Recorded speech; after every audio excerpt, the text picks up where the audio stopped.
Assalamualaikum warahmatullahi wabarakatuh. Saya Putri Nesal Sabila. Pada kesempatan ini saya akan mempresentasikan UAS saya, yaitu Rancang Bangun SI, Modul Absensi, Aktivitas dan juga Kontribusi Anggota Berbasis Web pada Kelompok Studi Pasar Modal JSTOKWEB UPJ. Nah, riset ini dilatar belakangi oleh adanya masalah administrasi presensi yang sedang terjadi, di mana kehadiran 52 anggota JSTOKWEB pada saat ini di setiap proker itu masih dicatat melalui Google Form, yang mana nantinya akan diekspor ke Google Spreadsheet yang terpisah-pisah. Nah, sudah diekspor ke spreadsheet terpisah-pisah, di master data HR itu belum dimasukin dari setiap spreadsheet tadi, sehingga master data HR-nya tersebut kosong. Padahal master data HR tersebut dipantau oleh Board of Directors-nya dari JSC. Nah, lalu ada proses izin via email yang tidak tertib, di mana kalau misalnya ada anggota mau izin, itu mereka tidak melampirkan bukti, sehingga berdampak pada ketidaksesuaian logistik yang mana hal tersebut juga merugikan dari sisi keuangan JSP Club. Lalu ada monitoring kosong, di mana setiap anggota itu minimal ikut 2 lomba dan juga keterlibatan kepanitiaan kan. Hal tersebut untuk KPI dari setiap anggota selama menjabat. Nah, itu tidak terdokumentasi, sehingga lembar pantau acaranya juga kosong. Lalu pada rapat triwulan, BOD itu tidak bisa melihat KPI dari seluruh anggota untuk evaluasi karena lagi-lagi datanya tidak real time.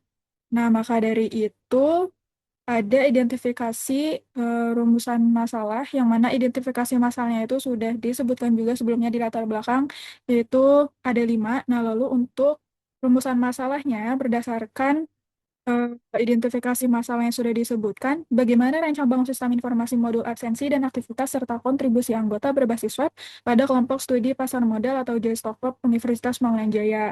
Nah, untuk ruang lingkup dan batasan masalah ada beberapa yang dibatasin, yaitu modulnya itu hanya untuk absensi presensi, lalu aktivitas kegiatan internal dan juga kontribusi eksternal, lalu aktornya ada 3, periode datanya itu adalah pada masa kepengurusan berjalan karena arsip datanya itu yang sebelumnya tidak terdokumentasi, lalu sistemnya ini berbasis web mandiri alias tidak terintegrasi dengan API sistem internal kampus.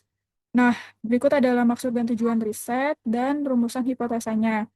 Nah, berikut adalah literatur review yang saya lakukan dengan literatur-literatur 5 tahun terakhir dan memiliki kesesuaian dengan penelitian yang saya lakukan. Nah, berdasarkan 5 literatur ini, terdapat gap penelitian bahwa belum ada satupun dari sistem literaturnya itu yang mengintegrasikan absensi, lalu aktivitas eksternal yang dilakukan oleh setiap anggota, yang nantinya itu akan diotomatisasi menjadi KPI mereka selama menjabat ke dalam satu platform tunggal. Nah, maka dari itu, saya menemukan gap penelitian setelah membaca literatur-literatur tersebut. Nah, masuk ke elisitasi, yang mana hal ini didapat dari hasil observasi terkait aktivitas apa yang dilakukan oleh divisi HR. Lalu kami juga mewawancara mereka. Wawancara tersebut dilakukan melalui Zoom.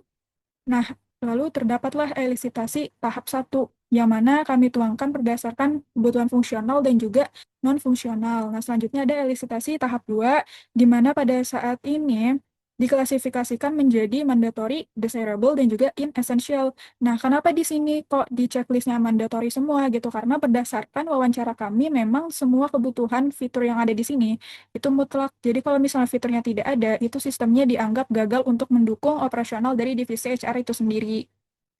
Nah, lanjut ke elisitasi tahap 3, di mana klasifikasinya itu melalui TOE, yaitu technical, operational, dan juga ekonomik.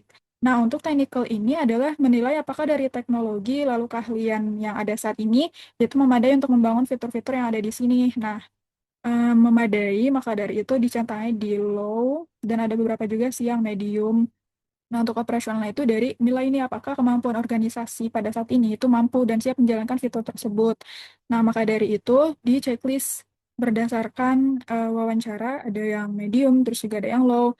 Nah, terus dari atau sisi ekonomi, yaitu kita nilai ini dari biaya pengembangan, investasi investasi waktu, apakah sebanding dengan manfaat yang diberikan. Nah, maka dari itu ini udah diklasifikasiin juga. Nah, lalu ada elisitasi final, yang mana kami dapat setelah melakukan elisitasi dari tahap 1 sampai 3 tadi, yang menjadi acuan utama kami dalam pengembangan sistem ini. Nah, berikut adalah use case diagram, yang mana aktornya itu ada 2. Di kiri itu divisi HR, karena saya divisi HR adalah aktor utamanya.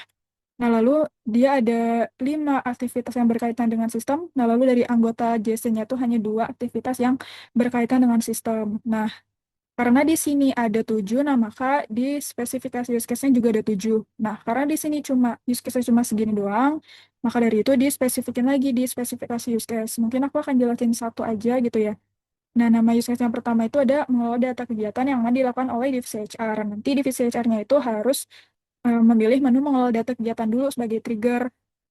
Nah, untuk skenario-nya itu divisi HR-nya login, lalu sistemnya itu menampilkan brand dari juga pilihan menu, lalu nanti divisi HR-nya membuka menu data kegiatan, sistem menampilkan daftar kegiatan, divisi HR-nya itu bisa melakukan CRUD, lalu nanti sistemnya itu menampilkan formulir untuk CRUD, lalu nanti divisi HR-nya itu bisa mengisi ke data kegiatan, pokoknya sesuai kebutuhan divisi HR-nya sendiri, lalu nanti sistemnya itu akan menyimpan data kegiatan ke database. Lalu juga ada alternative flows-nya. Nah, berikut adalah spesifikasi use case yang lain. Nah, ini adalah activity diagram dari mengelola data kegiatan yang sebelumnya saya sudah jelaskan spesifikasi use case-nya. Nah, untuk divisi HR itu nanti harus melakukan login dulu, lalu nanti sistem menampilkan beranda dan pilihan menu. Nah, nanti di pilihan menu itu HR bisa memilih menu data kegiatan, lalu nanti sistemnya akan tampilkan daftar kegiatan, lalu bisa memilih apa yang mau dilakukan, root, nanti sistemnya itu akan menampilkan formulir, lalu nanti HR bisa ngisi kebutuhan dia, lalu nanti sistemnya akan nanya nih, datanya lengkap gak? Kalau misalnya lengkap, lanjut ke simpan database. Kalau misalnya enggak, itu balik lagi untuk lengkapin dulu datanya. Nah, seperti itu. Sekian dari saya terkait presentasi UAS. Makasih. Wassalamualaikum warahmatullahi wabarakatuh.